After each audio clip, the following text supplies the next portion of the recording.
Let me be completely vulnerable and transparent.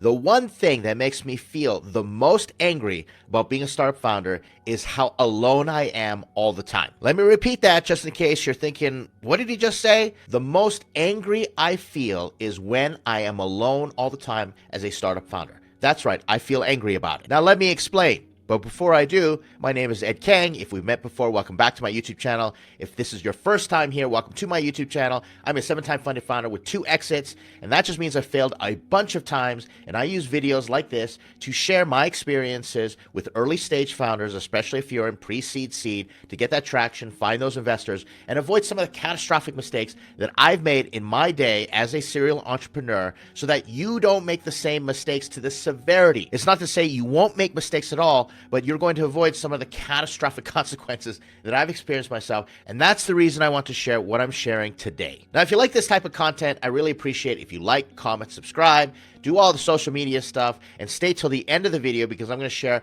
a few things that you could be doing to solve the problems that I'm encountering, and then some other videos to watch. One of my jobs as an advisor is to coach CEOs. I'm certified as an executive coach, and I work with CEOs that have typically got 8 to 9 figure problems. And the reason I'm successful at working with CEOs is because I empathize with them. I tell CEOs all the time, you have the loneliest position inside the company. And the reason I can empathize and make that connection is because I know what it's like to be that alone. Now, when you start a startup, not only are you a founder, but often the founder is the CEO. So you've got a double whammy if you're in that position. Not only do you feel alone as a startup founder, because startups are fundamentally different than small businesses and other entrepreneurs, but you're also alone as the CEO. Now, this isn't just isolated to the CEO, pretty much any C-suite, because when you're a founder, everybody who starts a company, if you've got co-founders, you got to take on all those roles. So you naturally inherit the C-level responsibility and the C-level dynamics that goes into a startup. So then what we have to acknowledge is that a startup founder is fundamentally different than an entrepreneur. Here's what it looks like. As an entrepreneur, if you're building a business, a small business, and you grow 10% every year, you're doing really, really good. And there's nothing wrong with setting your sights on growing 10% every year and being just a solid entrepreneur. I highly recommend it. In fact, these days, I'm looking for more and more entrepreneurial opportunities in boring businesses that are just going to grow 10% steadily every year. But then there's the part of me as a startup founder where I am not settling for 10%. I want to do something 10x. I want to disrupt. I want to change. I want to create new categories. I want users to change their behaviors and fundamentally change entire industries and go after competition. That's in my blood. I cannot not do it as a startup founder, and that's the reason I always am in startups for one reason or another. And in my experience, I've had co-founders that are more designed like entrepreneurs or even managers of big corporations, and they just want to grow 10%. They're not ready to take the risks that it requires to be a startup founder and get that traction, that product market fit that's going to get investors' attention and take us to the moon. If you are working on a baby unicorn and you're putting that in a rocket ship and you want to go parabolic to the moon in terms of user traction, well, you're going to have to take some risks. And that's often quite scary for the average investor or someone who's had experience working in corporate America. And so many times I've been at odds with my co-founders. I've been at odds with other entrepreneurs, especially those who just have regular management jobs. And they look at me and they say, Ed, you're batshit crazy. What are you doing? Even my wife, who is my best friend, she is the primary shareholder on my emotional cap table. I consider the chairman of life, and everything I do, I run through her. She doesn't even understand what I do in startups. She's more focused on family security, our cost of opportunity, raising our kids, taking care of my financial obligations. And she has every right to do so, and her and I have an amazing partnership. But I admit and I confess that I can feel very alone in my whole family because nobody really understands what I do. Often people will come to me and say, okay, I don't understand what you're doing with startups and investments and helping people raise money. Are you a hedge fund manager? And I just throw up my hands because I'm totally exasperated by the point in time and go, yeah, I'm a hedge fund manager. And you might be thinking, that's pretty comical because, Ed, what you do is totally different than being a hedge fund manager. I know, I get it, but imagine how alone I can feel in those conversations. So then back to the CEO. I was coaching a CEO the other day, and he was telling me that he got pretty much about a $300,000 bonus on top of his salary, which is about $400,000 a year. And I just coached him, and I understand, and I totally respect that he has the capacity, the ability to get into that position. And my stance is, more power to you. Let's go make that money. Let's go get that bag. Let's go perform and get those bonuses. Because this CEO is responsible for a company that does trillions of dollars in transactions every year. The number of people that rely on this CEO's vision, leadership, his capacity to manage, train people, hire the right people, that's a lot of pressure, and that can cave any other regular individual. But the problem that I have is the other founder that comes along that's not as successful and is struggling and basically takes a shot at that CEO and says that CEO has no right to complain because they make so much money and all that stuff. And you see the divide, the issue that starts to occur. Now let's translate that to founders.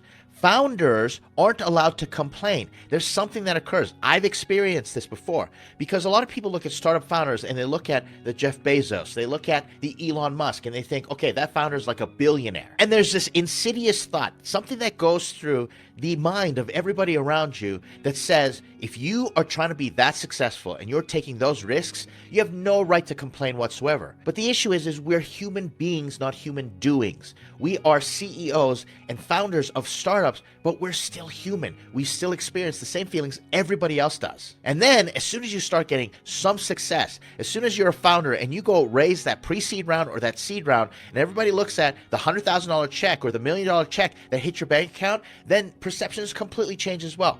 They don't understand the pressure that we are under. As soon as we accept that check from institutional capital, you do not put that genie in the bottle. Get ready for 10 to 15 years of grinding away.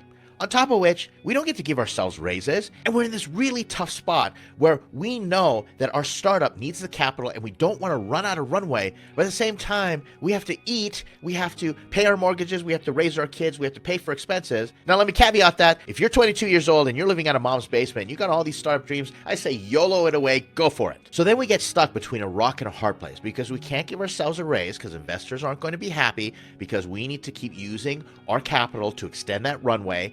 But at the same time, the cost of opportunity mounts up. We could be making twice as much money working a regular job, but we're here taking less money because we believe in what we are doing and we want to give a return to the investors. But very few people will understand that until they sit on our side of the table and take in that investment capital and go through all the ups and downs, the roller coaster of emotions that's required to be a startup founder, and that makes us feel alone. Puts us in a position where we are alone all the time with nobody to relate to. A lot of times, you can't even talk to your co-founders about that. If you're a CEO, you don't want to go to your co-founders and give them a reason not to have confidence in you if you're starting to feel shaky. Who do you talk to? Like I said, you are alone, and it makes me feel angry. You can see how passionate I'm getting. I'm getting hot under the collar just thinking about it, that founders often don't have that outlet. They don't have an environment where someone is going to extend them the empathy, validate that your experiences are your experiences. You are not having some hallucination. You're not living in an imaginary world. You're not in some position of privilege, although it is a privilege to be a startup founder. You are not in that place of privilege where you have no right to complain. You are human, your feelings are real, especially those founder feelings, and you are completely valid in the experiences that you are going through. Every founder that has the courage to hang it out there, hang it all out there and say, I'm going to take a risk of starting a startup, doing something innovative that people haven't seen before to try and 10x this thing and disrupt whatever's going on, deserves respect. You are worthy of a sense of agency, you're worthy of your sovereignty, and you are worthy to receive everything you need for your well-being to be successful in the future, just like everybody else. Never let anybody invalidate what you're going through as a founder. And I know it can feel lonely, but here's the secret. This is what I've learned through all my years. Learn to be alone, embrace that solitude of being a startup founder, but also learn not to feel lonely. There's a difference between the external realities of your startup, how much money you're raising, your network, how you're talking to investors, the customers. There's a complete difference between the external reality of that startup, of your startup, and the internal reality of who you are as a founder. And if you look at all the external signals and that affects you internally, then you're doing it all wrong. You have to be able to separate yourself and say the external realities of my startup are different. They are divorced. They are separate. There is a complete gap between that and my internal realities. Your self-awareness, self-regulation, self-concept. What do you know about yourself? Regardless of what's happening in your startup, what do you know about yourself? And you need to anchor yourself there and create a solid foundation. The second thing you need to do, what I did, is I turned my anger into motivation. That anger motivated me to work hard, and I had a chip on my shoulder. And I think every founder is like that, saying, I'm going to prove everybody wrong, not by complaining and wailing and waving my arms and causing all this attention and being just an angry individual, but I want to prove everybody wrong by working hard, listening to my users, creating those solutions, increasing the customer experience so that I show the results, and the results will speak for themselves. Nothing makes me feel better, and I'm sure you're the same way, when I go out there and I say, see, the users like it. They love it. They're paying for it. Where everybody thought I was wrong and I was standing alone, I went out and proved that my stuff worked. My assumptions were valid. Now, mind you, I went through a whole bunch of assumptions that were invalidated, and I took it on the chin. It's like getting into a boxing ring and getting punched 10 times in the face, falling down, and the best thing you can do is get up. And then eventually you throw in your own punch. You get in a jab now and then, and you keep getting up day after day after day, but the results speak for themselves, and we as founders are vindicated by those results. The next thing you need to do is find people in your life that you can complain to, and they're glad you're there complaining to them. That's what I call true joy. Joy are the people that you can go to and celebrate your victories with, but you can also go to them and say, I am a crappy founder. I'm going to bankrupt my family. I'm a big fat failure. And they say to you, we're glad you're here. We're glad you have the ability and the courage to come share with us. And they're not trying to fix, heal, convert, teach, or direct you, which kills joy in a second. They just sit there, hold the space, they empathize. Even if they don't fully understand, they empathize with the feelings of shame, of guilt, embarrassment, all those lonely feelings that you have that make you want to isolate. Don't let yourself get isolated. But let me give you a warning. This is different than being entitled. If you are a founder and you think other people should treat you special just because you exist, that's not going to be the case. Because here's what happens. It's human nature. We judge other people by their results, but we want to be judged by our intentions.